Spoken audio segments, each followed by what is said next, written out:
Good morning, everyone. Today we have a story called Mozart Finds a Melody. And this is by Stephen Constanza.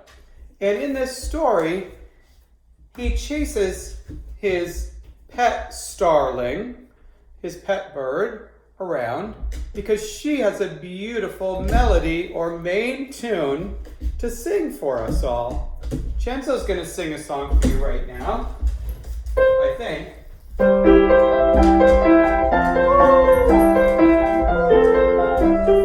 Ready? Twinkle, twinkle, little star, how I wonder what you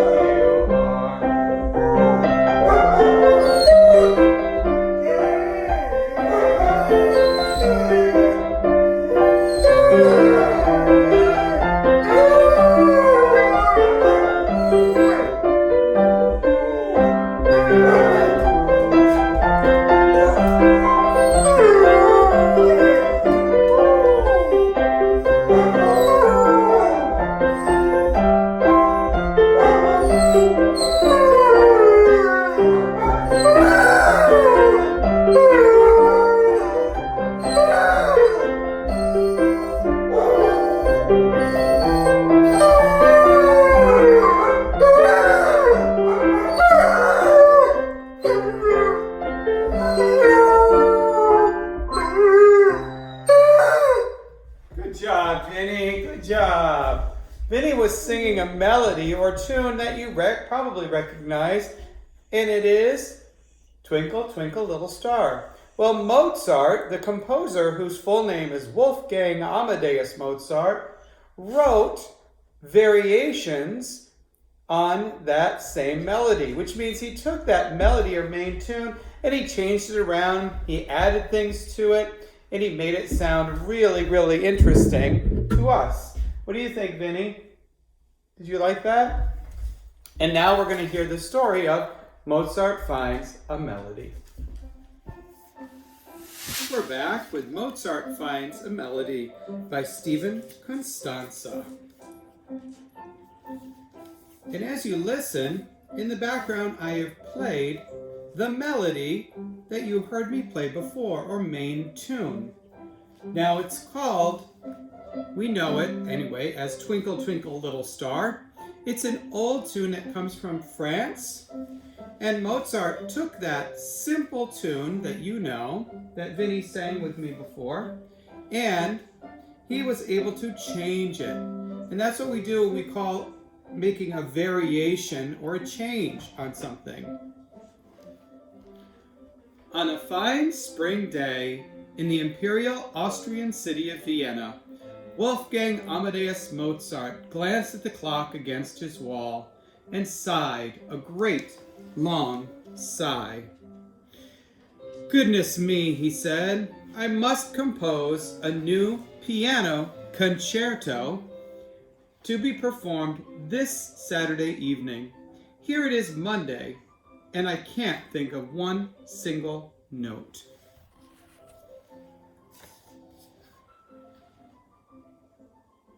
Can you see that back?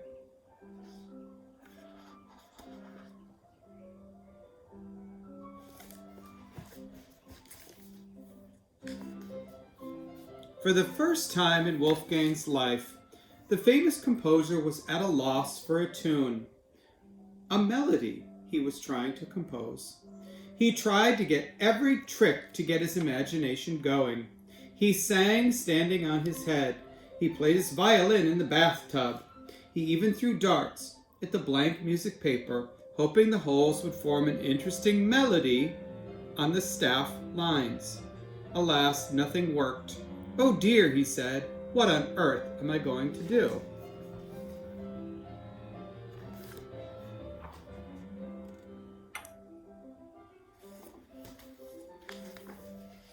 Just then, Wolfgang's pet starling, Miss Bims, was waking from her afternoon nap and feeling hungry. She sat up straight on her perch, shook her tail feathers a couple of times, and noticing that her bird feeder was empty, sang a song. Just then, Wolfgang's pet starling, Miss Bims, was waking from her afternoon nap. She was feeling very hungry. She sat up straight on her perch, shook her tail feathers a couple of times, and noticing that her bird feeder was empty, said,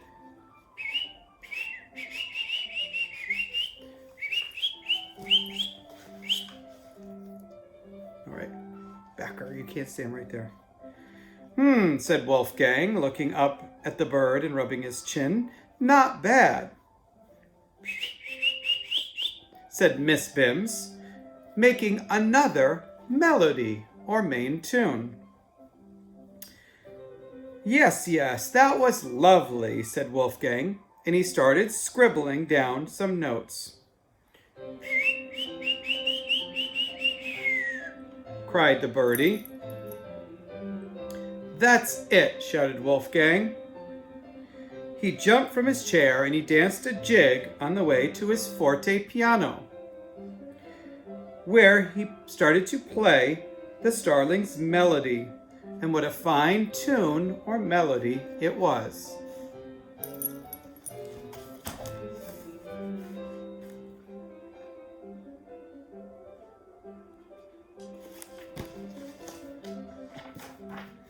"Bravo, bravo, 1,000 bravos," said Mozart between giggles. "The perfect beginning for my piano concerto. And I have you to thank, Miss Bims. Together, we shall finish the concerto."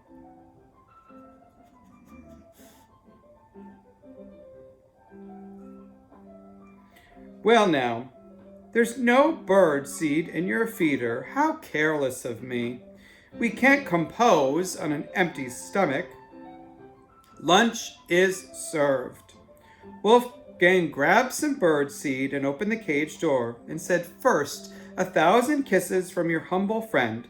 He closed his eyes and puckered his lips, but poor Miss Bims was not accustomed to being kissed. She flew out of Wolfgang's hands and fluttered about the room.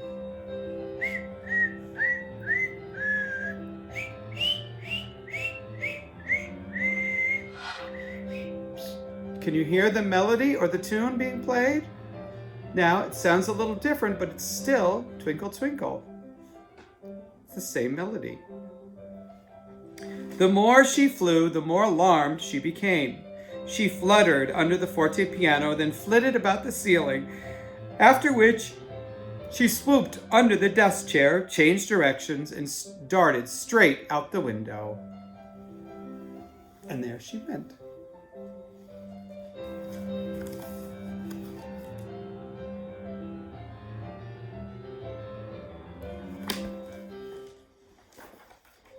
"Miss Bims!" cried Wolfgang, but the starling flew farther and farther away in the great lopsided circles and appeared smaller and smaller. "I must find her," he said. "How else will I be able to finish my concerto? My melody is not complete." He seized the bird cage, threw on his topcoat, put some birdseed in his pocket, and stepped outside.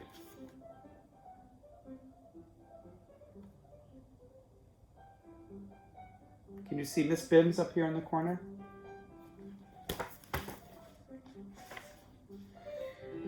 He went to the street below.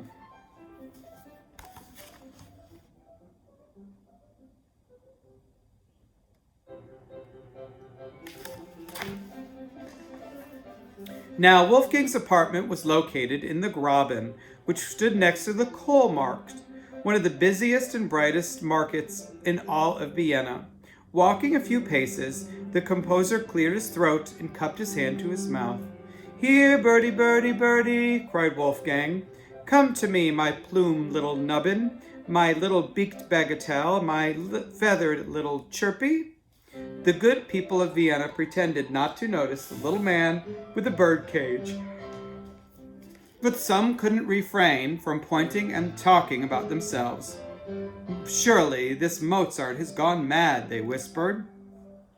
"Oh dear, this will be much harder than I thought," said Wolfgang. He looked around for his pet friend. He whistled the starling's melody or tune. What a charming tune she has given me.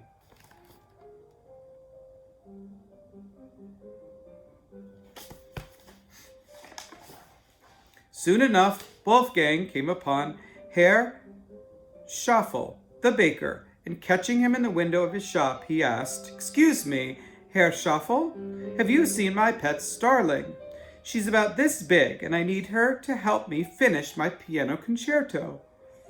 The baker was about as simple as they come, and after hearing Wolfgang's story, he decided to play a joke on him. "Why, of course I saw your starling," he said, "but unfortunately, I didn't know it belonged to you, and I'm sorry to report that I baked him in a pie only 10 minutes ago." And with that, Herr Schaffel was so pleased with his joke that he let out a long, deep laugh. Ho, ho, ho, ho, ho, ho, ho.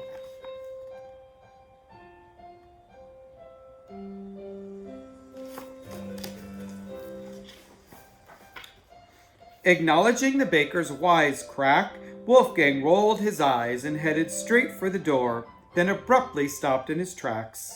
He thought, scratching his ear, not bad.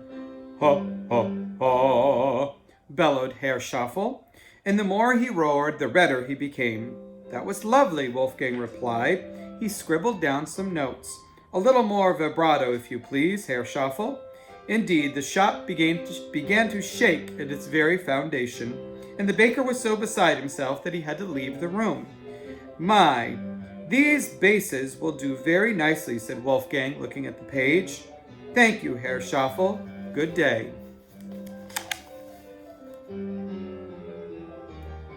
So the laughter of the baker sounded like a bass line, or the string bass instrument to play in his piano concerto.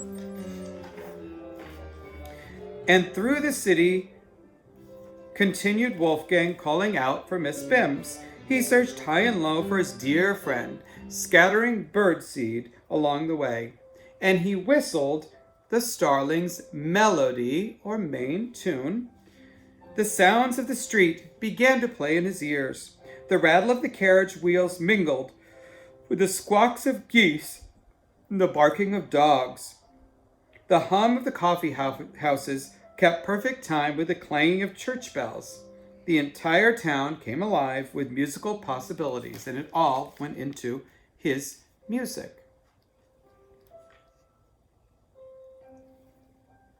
Come on. Hi, Beck. Can you see?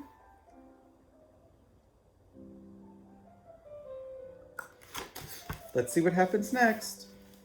Saturday evening arrived, and with a few hours to spare for rehearsal, Wolfgang finished his concerto. Relieved he was still worried about his little companion, and he remembered how she helped to bring his inspiration back. "I shall dedicate this to dear Miss Bims," said Wolfgang. He wrote his inscription on the front page of the score.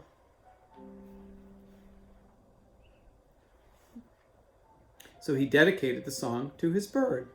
Finally, the concert was about to begin, and in no finer place than the Burg Theater, the most splendid concert hall in all of the land. Wolfgang, whose full name was Wolfgang Amadeus Mozart, stepped onto the stage and bowed to the audience.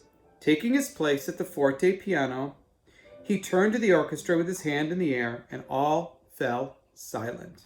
Now, the concerto he wrote, a concerto is when you have one solo instrument, and this is the piano, it's the solo instrument, and a large orchestra playing along with it. The solo instrument is usually playing the main part. A brilliant chord in G major rang out of the theater and rushed into the moonlit sky. A soft breeze shifted the notes. Before they climbed higher and higher, up rose the magnificent harmonies of Wolfgang's concerto and Miss Bims' melody or main tune. Over the city, the music soared, past the coal mart, beyond the Graben, and above the steeple of St. Stephen's Cathedral, the highest point in all of Vienna. And there, hiding from the cold and shivering from beak to tail, was Miss Bims herself.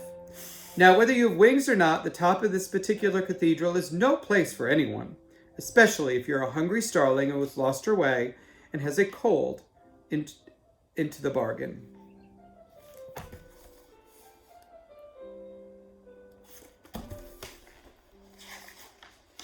Miss Bims was about to sneeze when suddenly she became very still, with the singing she heard, or perhaps the wind.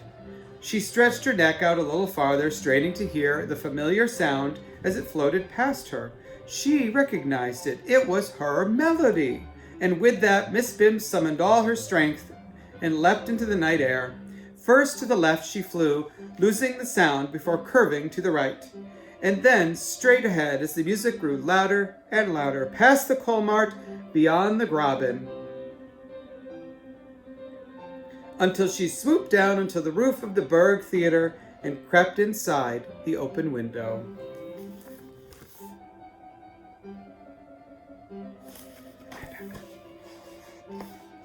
Flapping her tired wings as best she could, Miss Bims made her way to the upper balcony, not before ruffling a few feathers. She took a deep breath, she opened her beak and began to sing. The orchestra stopped as all assembled to listen to Miss Bims.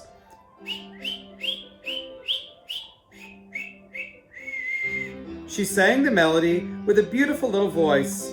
It filled the entire Berg Theater, and when she was finished, she drove off the balcony and landed right on Wolfgang's baton. "Miss Bims!" he cried. "Achoo!" replied Miss Bims. "We need to take care of that cold right away," whispered Wolfgang.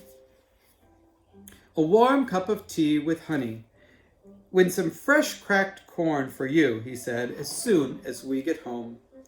He raised his arm, and the orchestra began to play once more, but this time with Wolfgang and Miss Bims conducting.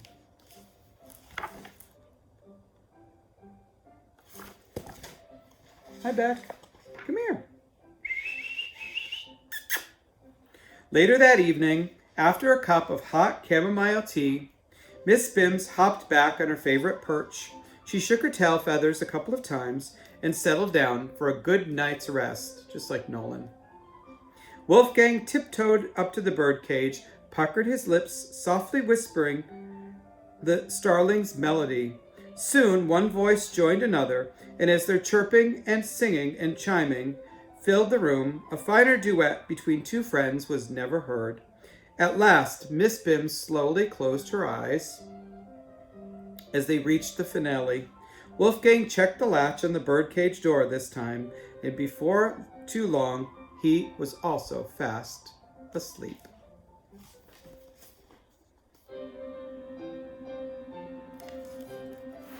And that was Mozart Finds a Melody by Stephen Constanza. I hope you enjoyed our book about the composer Wolfgang Amadeus Mozart and Miss Bims, who helped him make the main tune or melody for his song.